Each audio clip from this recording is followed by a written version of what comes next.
y eficaz. Viva porque nos trae vida, ¿verdad? Y eficaz porque cumple su propósito en nosotros. Damos gracias a Dios. Por fin, este domingo vamos a terminar Santiago, el segundo capítulo de Santiago. Y digo por fin, hermanos, porque empezamos en enero. Yo sé que quizá se les pasa la memoria, pero en enero empecé a predicar de Santiago y hasta este domingo, hermanos, acabamos el capítulo 2. Recuerden que obviamente hace 8 días hicimos una pequeña pausa, ¿verdad? Pero hemos estado hablando, el capítulo 2 habla de 2 cosas esenciales. La primera, el amor al prójimo, ¿verdad? Que es parte fundamental de un cristiano, de alguien que tiene una fe viva.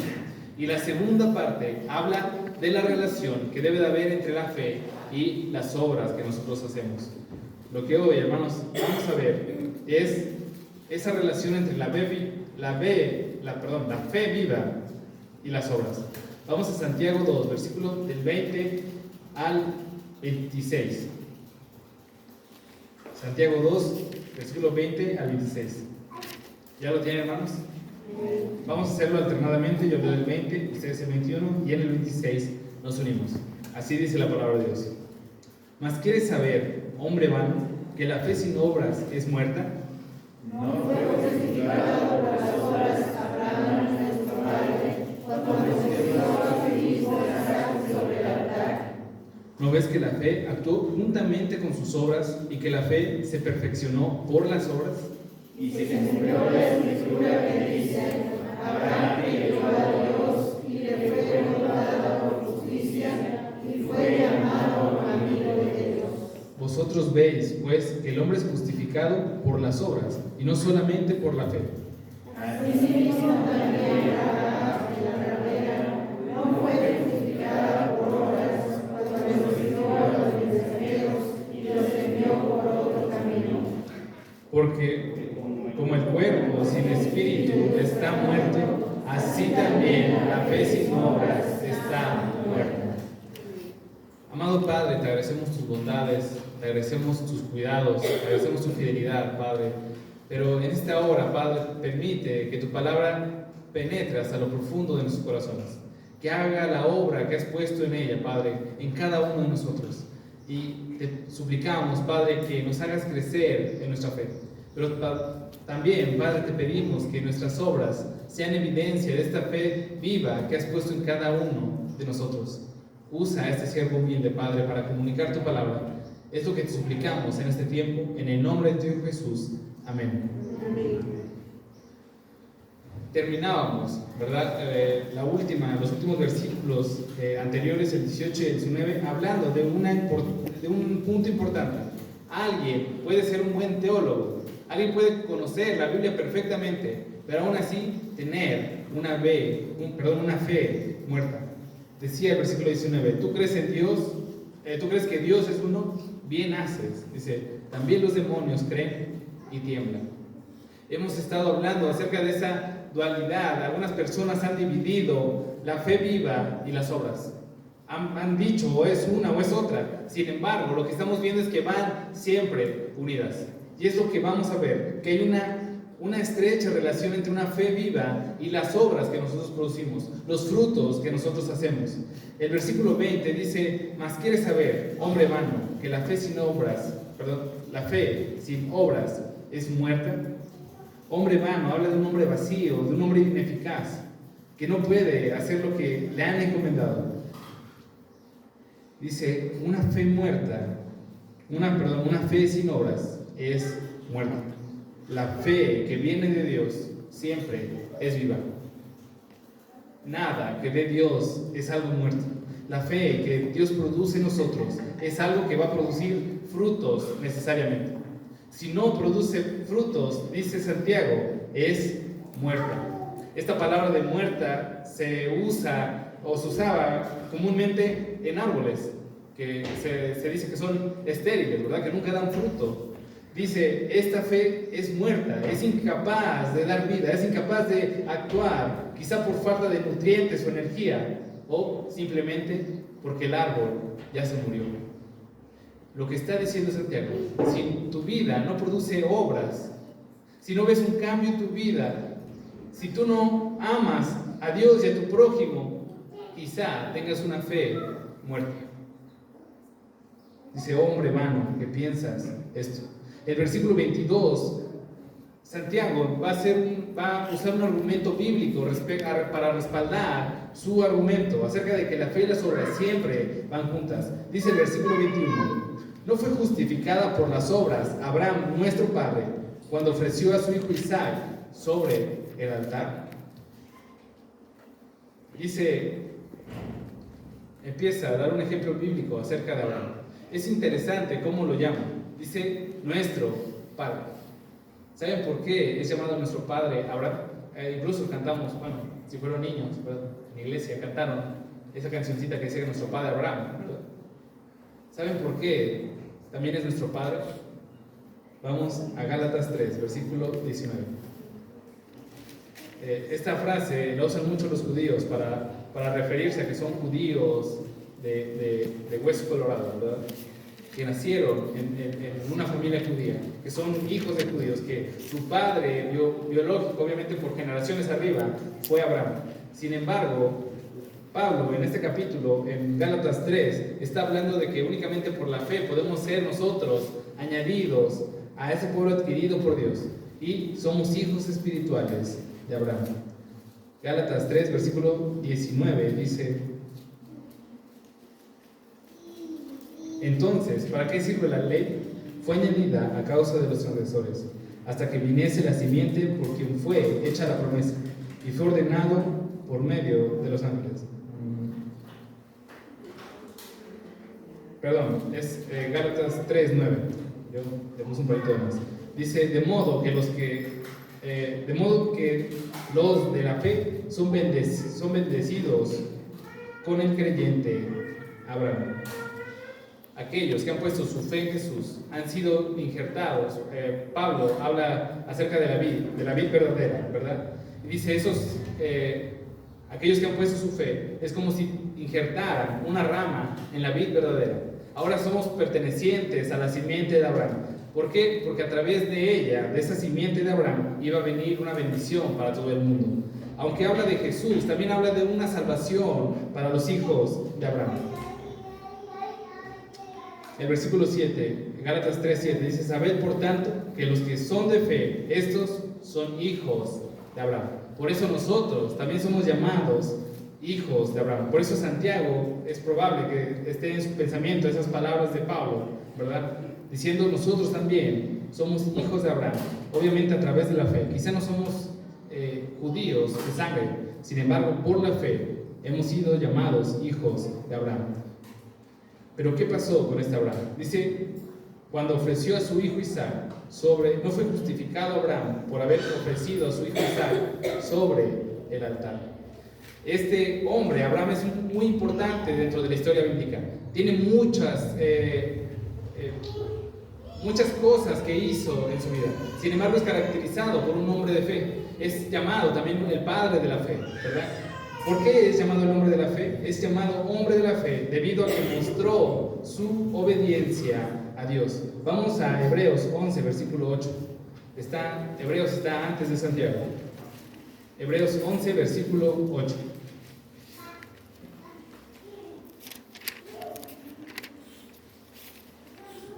Es llamado hombre de fe porque obedeció a Dios. Dice Hebreos 11, versículo 8. Por la fe Abraham, siendo llamado, obedeció para salir al lugar que había de recibir como herencia, y salió sin saber a dónde iba. Ese es el resumen de la historia, ¿verdad? Hebreos, en este capítulo, habla de varios héroes de la fe.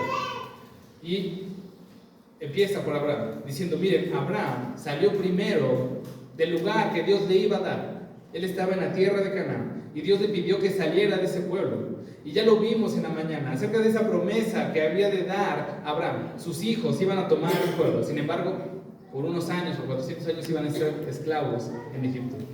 Sin embargo, vemos cómo Abraham es un hombre de fe a causa de que él obedeció. Dice, salió de ese pueblo, salió de su lugar al cual Dios le había prometido. Sin embargo, salió sin saber a dónde iba. La fe de Abraham es superior, ¿verdad?, a muchos de la de nosotros. En segundo lugar, es llamado un hombre de fe por la confianza o la fe en Dios al cumplir sus promesas. Vamos a Génesis 15, versículo 6.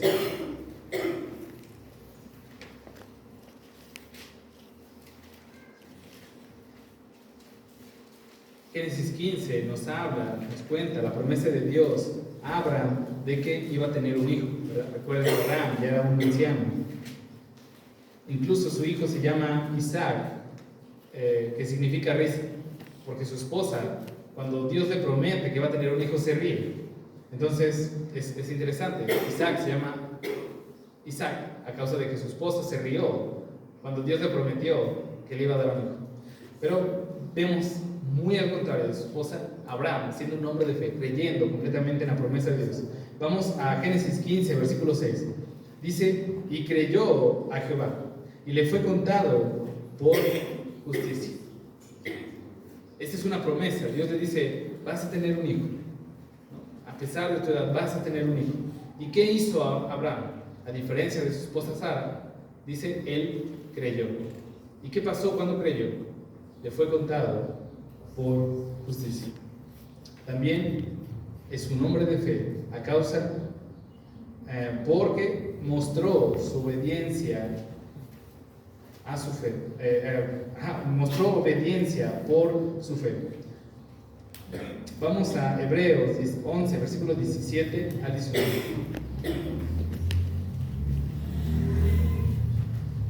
Hebreos 11, versículos 17 al 19. Dice, por la fe Abraham, cuando fue probado, ofreció a Sara, y el que había recibido las promesas ofrecía su unigénito, habiendo dicho, en Isaac te será llamada descendencia. La promesa de Dios a Abraham era que su hijo iba a tener mucha descendencia, ¿verdad? ¿Qué tanta descendencia? Dice, pues como las estrellas, como la arena, como los granos de arena, ¿verdad? Muchísima descendencia. Y a través de la fe, y obviamente también a través de Isaac y sus hijos, pues la promesa de Dios fue cumplida. Sin embargo, Dios le pide que sacrifique a su hijo Isaac. Y Abraham no sabía qué iba a pasar, no sabía qué iba a suceder, pero vemos una obediencia completa de Abraham a Dios. Vemos cómo sí creyó, como en el versículo 15, versículo 6 que leímos, en Génesis 15, 6, donde dice que él creyó en la promesa de Dios y le fue contado por justicia. Y un capítulo después, su hijo ofrece a su propio hijo. No sabía qué iba a pasar, pero él estaba seguro que de alguna manera Dios lo iba a resucitar. Conocemos la historia. Antes de que lo sacrifique, Dios manda un ángel para detener su mano. La justicia es un tema central en los evangelios y es un tema central también en las cartas de Pablo. La justicia es importante porque nos habla acerca de cómo podemos ser salvos a través de la fe. Los fariseos tenían un concepto de justicia tristemente equivocado para su tiempo. Vamos a Mateo 5, versículo 20. Mateo 5, versículo 20.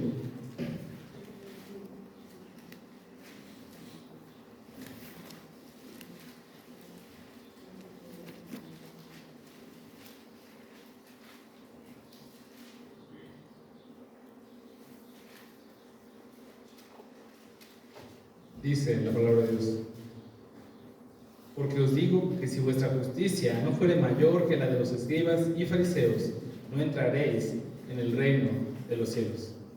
Esas son las palabras de Jesús, hablando acerca de cumplir la ley de Dios. Los escribas y los fariseos en su tiempo se caracterizaban por ser aquellos que trataban con todas sus fuerzas cumplir la ley. Los fariseos eran llamados fariseos a causa de su estricto cumplimiento a la ley.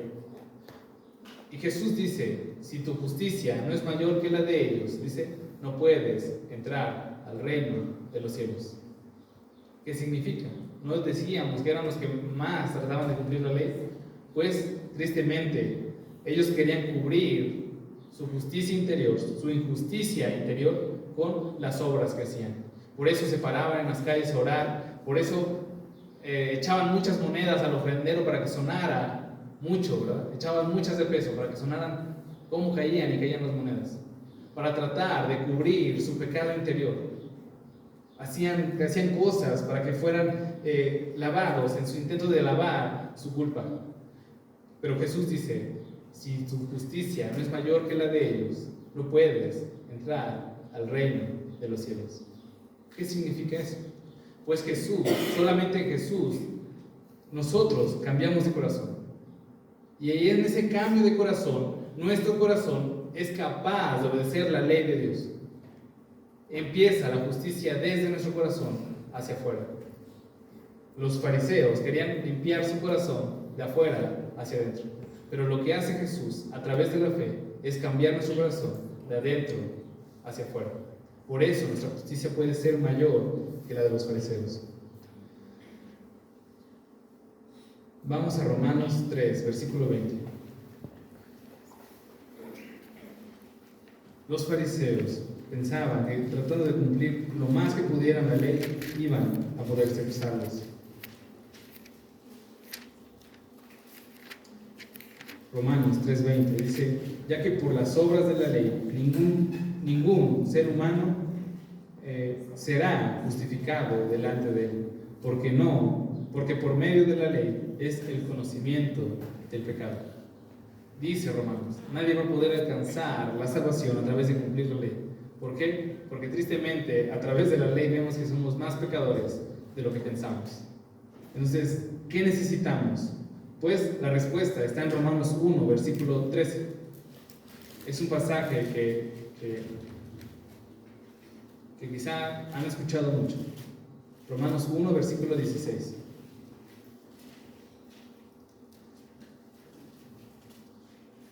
Romanos 1, versículo 16 y 17 dice, porque no me avergüenzo del Evangelio, porque es poder de Dios, para salvación a todo aquel que cree, al judío primeramente y también al hebreo, porque en el Evangelio la justicia de Dios se revela por fe y para fe, como está escrito, mas el justo por la fe vivirá.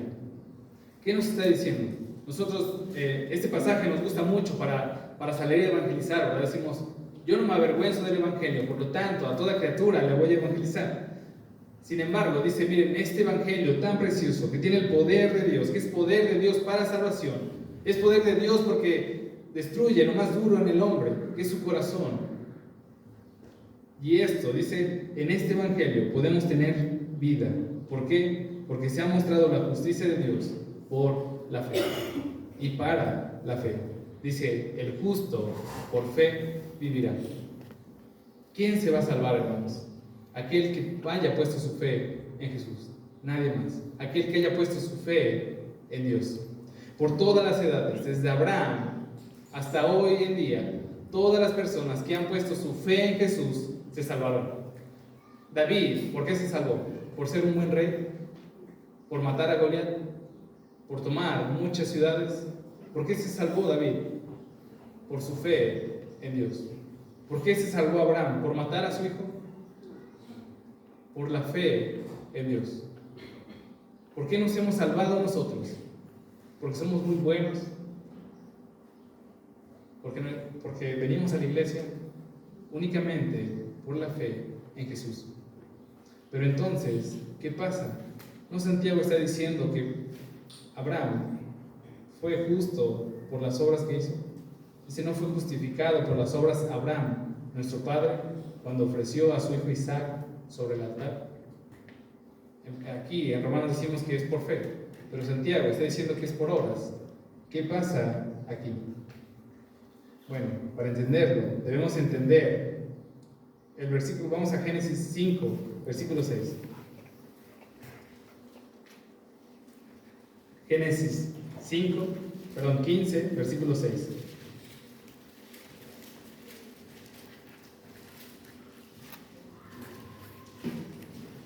Dice la palabra de Dios, y creyó a Jehová, y le fue contado por justicia. Es el capítulo 5. Tenemos que adelantar un poco al capítulo 22.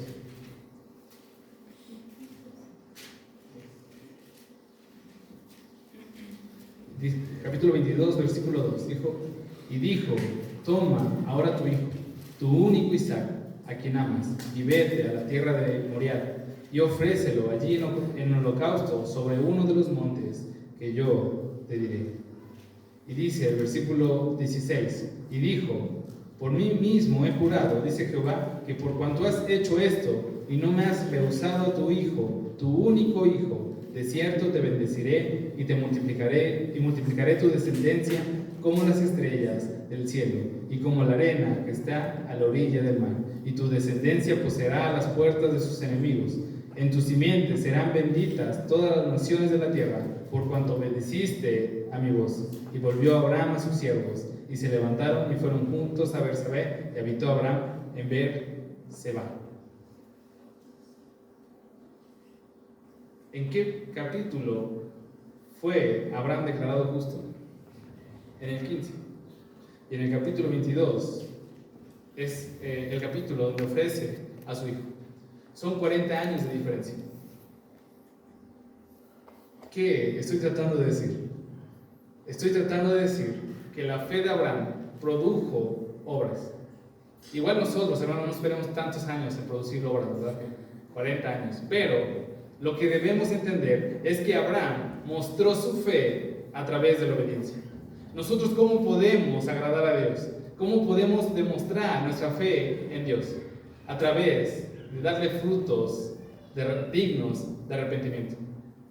Que lo alaben, que lo agraden, porque ya hemos creído. La fe siempre va a preceder a las obras. Nuestras obras, tristemente, antes de la fe, no van a ser gratas delante de Dios. Pero una vez que somos salvos y nos ha limpiado Cristo, podemos dar frutos que bendigan a Dios. Dice Santiago, sigue diciendo Santiago en el versículo 22: ¿no ves que la fe actuó juntamente con sus obras y que la fe se perfeccionó por sus obras? ¿Qué está diciendo? La fe, dice, actuó juntamente, al mismo tiempo, con sus obras. Nosotros, como cristianos, tenemos una fe viva en la cual va creciendo día con día. Algunos un poco más rápido, hay días que crece un poco más lento, un poco más despacio, o apenas se movió 1 centímetro. O tristemente, también hay días donde sigue igual. Pero, dice, la fe va trabajando, va en continuo, va relacionado con las obras. Hermanos, ¿ustedes han experimentado victoria sobre el pecado alguna vez? Sí, hermanos, ¿o seguimos igual? No, ¿verdad? Sí hemos experimentado victorias. Es necesario que recuerden ahora alguna. ¿Se han recordado de alguna sobre algún hermano quiere decir ahora alguna victoria sobre la que ha tenido sobre el pecado? Para empezar, empiezo yo, ¿verdad? No nos vamos a quemar, ¿verdad? Pero al inicio yo era alguien que tenía problemas con las groserías, ¿no? Unas poquitas. Pero una vez que he venido a Cristo, eso cambió. Produjo obras. Por eso es muy interesante, y como veremos en el capítulo 3, la lengua es muy importante para un cristiano. Cómo habla, cómo se expresa. No tiene que usar palabras muy refinadas, pero sí debe de hablar de una manera apropiada. Porque con esa boca bendice a Dios. Y no puede ser que con la misma boca maldiga a sus hermanos. Ustedes han tenido victoria sobre el pecado. Y eso habla acerca de un fruto que la fe va haciendo en su vida. Se puede ver más en los primeros años de cristiano, cómo nuestra vida va cambiando poco a poco a través de la fe en la cual hemos creído en Jesús. Dios va cambiando nuestra vida. Tristemente, con la edad, con el tiempo, nos vamos enfriando y cada vez es más difícil combatir con los pecados. Pero si vemos cómo la fe va obrando en nosotros. Y es lo que hemos hablado todo este capítulo, es lo que hemos hablado toda la mitad de Santiago. Muchas veces solo hay personas que dicen ser cristianos. Tristemente solo hay personas que dicen que han puesto su fe en Jesús, pero su vida no ha tenido un cambio, no ha dado frutos que muestran su fe verdadera. Por eso dice Santiago ahora, miren, vean a Abraham, creyó en Dios 40 años, en el capítulo 15, y posteriormente mostró su obediencia sacrificando a su hijo. Vemos esa relación como él en su fe y sus obras actúan en conjunto. Eso es un principio para todo cristiano. todo cristiano que ha venido a Cristo debe crecer en fe, pero también debe demostrar obras que muestren que tienes una fe verdadera. ¿Por qué? Porque si no, tienes una fe muerta. Dice la segunda parte, y que la fe se perfeccionó en las obras. Recuerden que la palabra perfeccionar no habla de ser, sí habla de ser perfecto o más perfecto, pero la palabra tiende más a hablar acerca de madurez. Entonces, cuando dice nuestra fe va madurando, va llegando a su meta, cumple su misión, nuestra fe va alcanzando madurez. Nosotros cada día debemos seguir creciendo en fe y por lo tanto también nuestras obras van a hacer que nuestra fe crezca. Si han tenido la oportunidad de tener misericordia con alguna persona, se darán cuenta cómo su fe crece. Si han tenido la oportunidad de evangelizar a una persona, se darán cuenta cómo su fe crece. Si han tenido la oportunidad de superar pruebas sostenidos de Dios o confiando y dependiendo completamente de Dios, se darán cuenta cómo su fe va creciendo. Pero si no hacen obras, mis amados hermanos, la fe no crece. Y una fe que no crece es imperfecta, es inadecuada. Una fe viva crece, siempre crece. Dice el versículo 23, y se cumplió la escritura que dice, Abraham creyó a Dios y le fue contado por justicia y fue llamado hijo de Dios. Y fue llamado amigo de Dios. Fue llamado amigo de Dios. Ese versículo ya lo leímos, ¿verdad? ¿Lo quieren volver a leer? ¿O ya se acordaron de la cita? Génesis 15, ¿verdad? Génesis 15 nos habla de Santiago, cita ese versículo. Génesis 15. Pero nunca leímos esa parte de ser llamado amigo de Dios, ¿verdad? Sin embargo, vemos en otros pasajes, en dos pasajes, que Abraham es llamado amigo de Dios. Vamos a Isaías 41, versículo 8.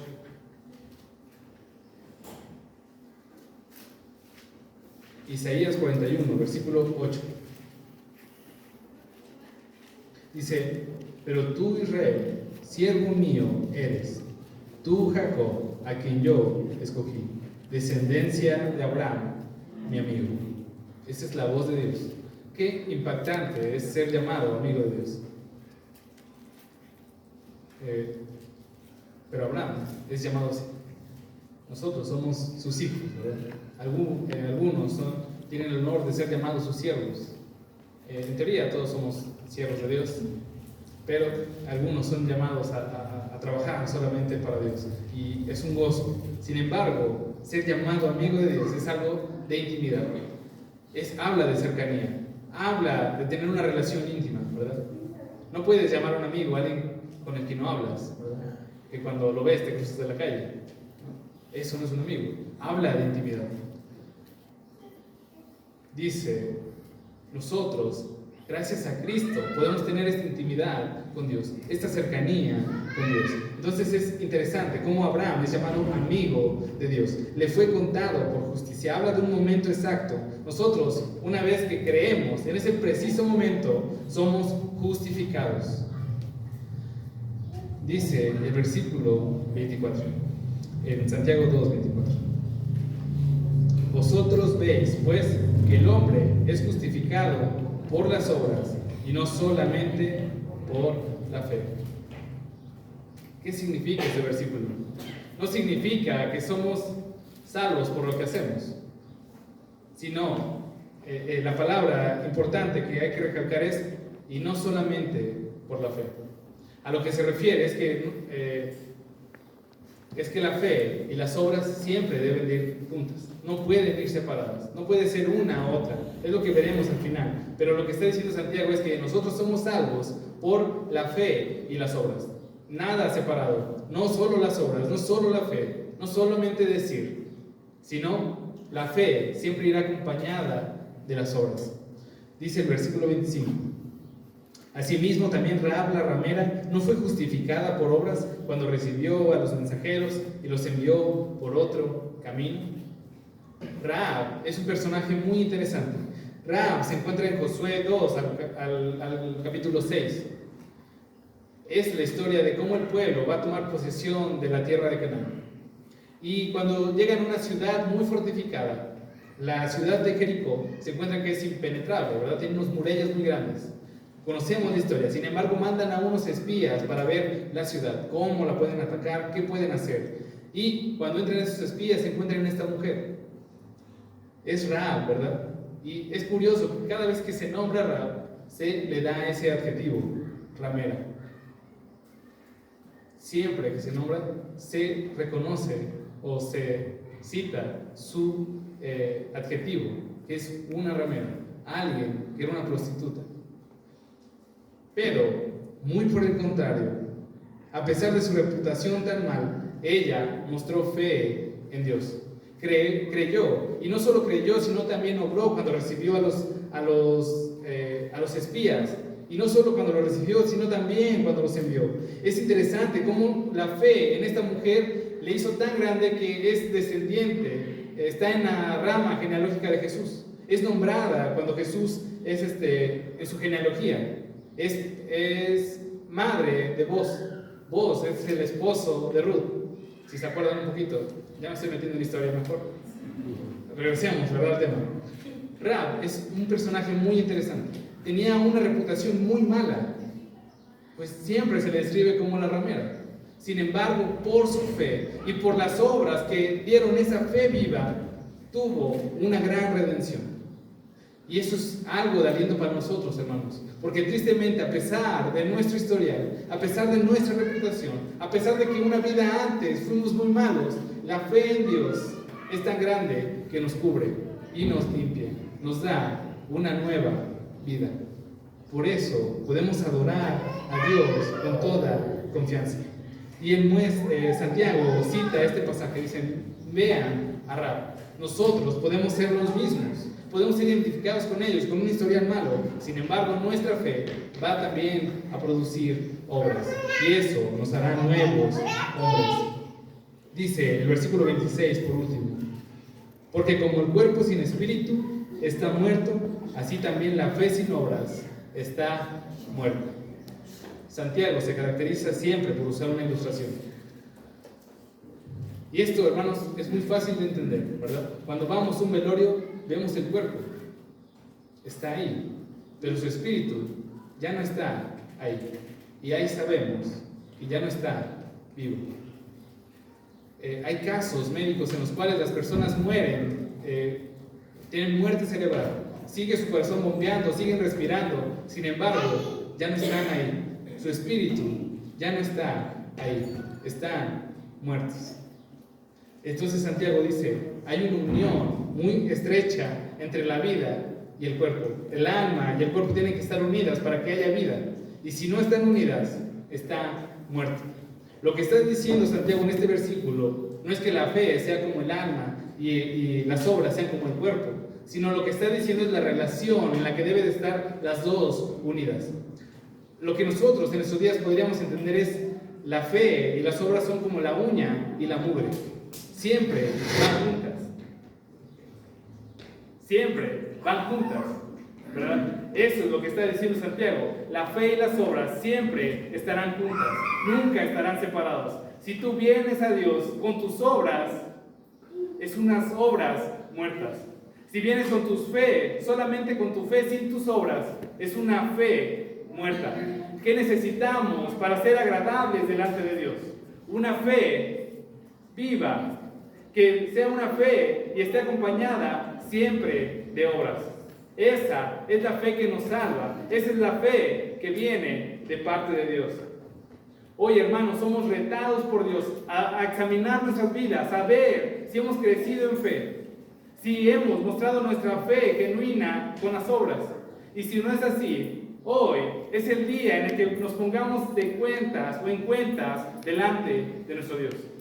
Que examinemos nuestra vida y digamos, creo que he fallado mucho o creo que he fallado poco, pero adivinen qué, la gracia de nuestro Dios es tan amplia que nos da una nueva oportunidad. Nos dice, quizás has fallado, pero hoy es el día en el que puedes empezar de nuevo. Mi gracia es tan grande que puede cubrirte. Mi gracia es tan grande que puede ser como Rahab, con una mala reputación, pero puedes empezar de nuevo. Es nuestro Dios el que da un nuevo comienzo. Algunos lo llaman el Dios de la primera, segunda, tercera oportunidad, pero Dios es tan paciente con nosotros que tristemente, a pesar de que nos equivoquemos, siempre, mientras haya un día más, nos da una nueva oportunidad para crecer en fe y hacer obras que le agraden. Vamos a orar, mis amados hermanos.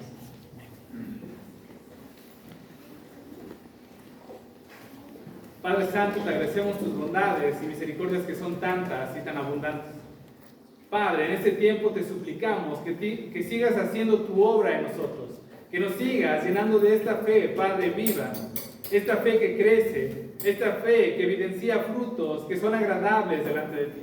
Te pedimos, amado Padre, que hagas tu obra en cada uno de nuestros corazones.